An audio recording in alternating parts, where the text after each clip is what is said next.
বাগানে আসলেই না এদের যে কি হয়, কিছু না কিছু যেন খেতে চায়। করমচা ঝুলে আছে, তাই দেখে এরা সবাই মিলে করমচার ওপর হামলা করতে শুরু করে দিয়েছে। দেখো, বলছে চলো আজকে করমচা বাটা খাওয়া হবে।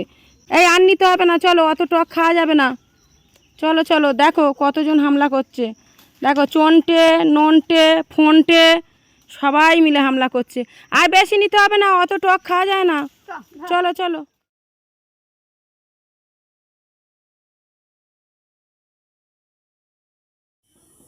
আর করমচার ভেতরে তো অনেক দানা থাকে, তো ওই জন্য দেখো এই দানাগুলো ফেলে দেওয়া হচ্ছে। এই দেখো, আর বাচ্চারা তো বললো যে বাগানেই খাবে, তো তার জন্য দেখো বাগানে সব কিছু বয়ে নিয়ে চলে এসেছি। শিলনোড়া এনেছি, আর এই যে কলা পাতাটা বাগান থেকে কেটে, ওই দেখো কলা বাগান, ওই কলা বাগান থেকে কলা পাতাটাও কেটে নিয়েছি।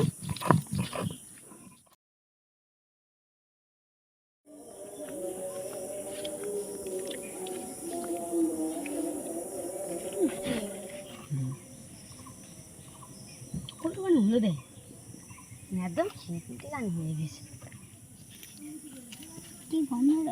লেবু পাতা।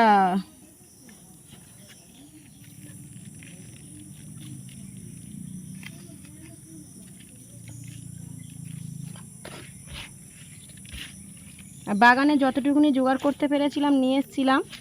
আর দেখো নুন লঙ্কার গুঁড়ো আর লেবু পাতা মাখিয়ে নিলাম।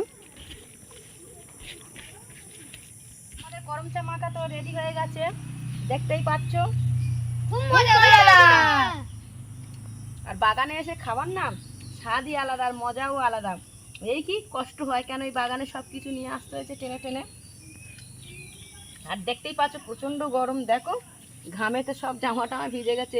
প্লিজ তোমরা সবাই মিলে একটা করে লাইক কমেন্ট শেয়ার করে দিও।